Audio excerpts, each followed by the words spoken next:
What is your favorite song? My favorite song? Oh man, it changes every single day. Right now, this is actually going to be a really weird song for me to say. I'm probably going to watch this podcast in a week and go, what the hell? Why was that song my favorite song at the time? But it's a song called Baby Baby. I can't remember who it's by, but it's a beautiful song. You'd think with the title Baby Baby, it's some girl singing about a boy, right? Oh, baby, baby. I thought it would be some kind of gangster song since most of the rappers are like Lil Baby or True, yeah. Nas Baby or Baby X. Yeah, that's funny. But no, this song, I think it's like a mid-2000s or like 90s, just kind of girl song. And I liked it, and then I watched an interview about it, and she said she wrote it about her daughter instead of some random love interest. It's about her daughter. And I thought that was so beautiful, because it's already such a beautiful song. And yeah, I don't know. I think the reason I like it so much, apart from the story behind it, is the bass is really cool. It's got this synth bass, and whoever produced it, whoever wrote the music for it, they really paid attention to detail. They knew that musicians were going to be listening and appreciating it behind the scenes. And the chord progression is really cool as well. Just a really nice sounding song. What are your favorite music genres? Rock, metal, all that heavy stuff. I'm not a big fan of screaming, that's the cutoff for me, like heavy screaming stuff. I also love classical music. I was a classically trained pianist, so I do have a deep appreciation for classical music. I love the Beatles. I think the Beatles are really their own genre. I can't really put them in any genre. I don't listen to too much modern stuff, but I don't know. I don't try to stick to genres. I just listen to music that's well written. If it is well written and it has good chords or good musicianship or good vocals or whatever, I'll like it. I'll appreciate it, no matter what genre it is. Jesse told me that you're a musician, which you mentioned earlier in the podcast. When did you start learning music? I think I was probably 3 or 4 years old. My dad got me a little keyboard, a little electric keyboard, and then as soon as I started prep, I was getting lessons. Started off with these random keyboard lessons, but they weren't very good, so we switched early on to proper piano lessons. Still in prep, I was doing piano lessons, and that carried through, as I said, all the way to the VCE when I stopped. But then I also started learning guitar in grade 4, and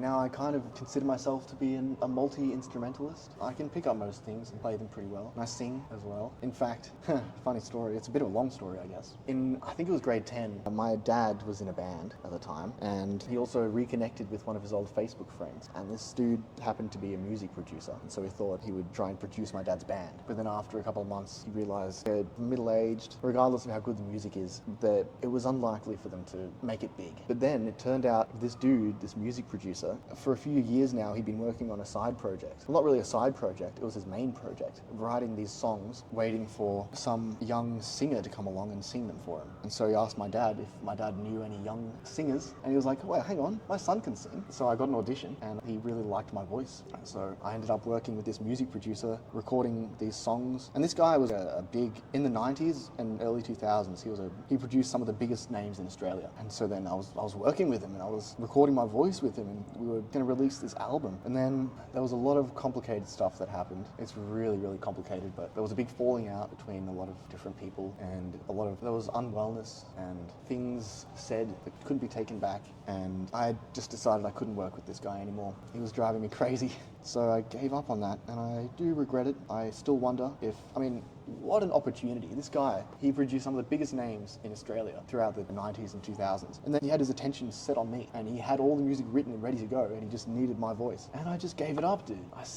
So stupid. But maybe it was for the better. 'Cause if Maybe. you look back and look at other famous musicians or songwriters or singers like Justin Bieber, do you think he regrets signing with P. Diddy at that time if I'm sure he the does. allegations were true? Yeah, And even though he had all that success in music, was it really worth that experience? I guess. So maybe It's would up have to been, everyone to decide whether it's worth it for themselves. and maybe he would have been better off if he didn't sign. Maybe. Never know. Yeah. That's the thing about life. You never know. You never know. Well, thank you. Yeah, that does make me feel better. But I do regret it still. Because if you think about the plus side of that, it can be easy to regret decisions you've made in the past. Yeah. Because that would have been a big opportunity. Yeah. And it sounded like a golden opportunity. Absolutely, dude. But if the person had the wrong vibe or didn't treat you right, or It was impossible to work with. that could have been a big red flag early on. Because I also saw news articles from some of the other bands that he used to work with, and they had similar fallings out with him, and so it kind of made me a bit sus of this guy. Like, why are all these bands falling out with this guy? What's he doing that's pissing them all off? off, and I realized it's hard to describe, but he's just maddening. But in terms of music, these days, I'm in a couple of bands. We just write stuff mainly for fun. Hopefully we can professionally record some of it at some point and release it properly, and maybe even start playing some gigs. But we really struggle to get past any preliminary stages of writing. We jam and we get an idea, and then we develop this idea, and then we just have an idea. And then next time we just jam and develop an idea, and then we have an idea. And then we have all these ideas just scattered all over the place, and we have no idea how to put them together into songs, or we have no idea what kind of lyrics they should have. I have that same issue with my own personal writing, because I do try and write some music by myself as well, and it's so hard to be creative. And when I do get some kind of creative inspiration, I can't figure out how to connect it to a song. Yeah. It's just this isolated, cool little section that I've got, and I can't broaden it into something bigger. I don't know. What a lot of rap artists do is, as soon as they get a small idea, they try to open up their big notebook and start writing down the lyrics and writing down the rhymes, because what they say, the longer it lingers in your head, the worse the lyrics become, or the worse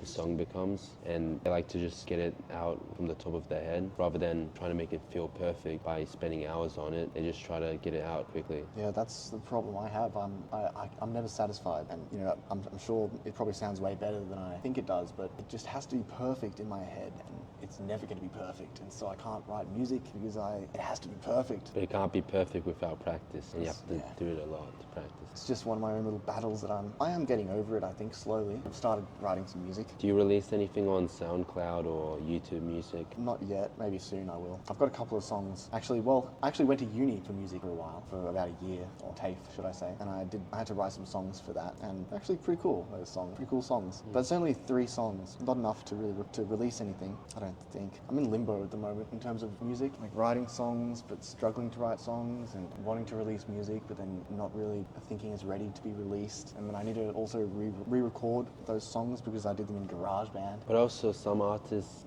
their most popular songs are their least favorite, and their favorite songs are their least popular. So sometimes if you enjoy it, doesn't mean the listeners will. And True. when it comes to success with the music, more about what the listeners interpret or enjoy. And the only way you can learn that is just by throwing music out in the atmosphere and seeing what people pick and what people don't pick. And I wonder if having my face out there like this would help me, give me confidence to release music. Because right now I have like no digital footprint, pretty much. yeah. Like, I don't know if you've seen my Instagram page, but I have like one post. I don't post anything on Facebook. My Facebook profile picture is like, what, 2017 or something? Ridiculous. Oh, yeah. So maybe just getting this out there and getting my face out there again will give me confidence to put more stuff out there. Who knows? I hope so. Does your band also release music, or do they have the We're same? kind of in a similar situation. Actually, there is a band that I've been on and off with, working on and off with. I've been helping them write music. I haven't been performing live with them, but they do play gigs. Do you mind if I plug them? Yeah, you can plug them in. They're called Gamma Valley. Pretty cool band. They're just my mates from high school. None of them studied music or anything, so I come in and help them with the music, the theoretical side of things. I see what ideas they're trying to put out, and I can actually interpret them and show them how to actually get the ideas out properly. That's been really fun. And I might start performing with them. I'm not sure. But they've taken a big break at the moment, and I don't even know if they're going to come back. I think they've all given up on it. Every single project that I try and do, it's like all the other people just are half-assed with it. Maybe I need to find better people to do projects with. Because there's also a saying, you're the sum of the 5 people you spend the most time with. And if your band have the procrastination to release, you probably also develop it, even subconsciously.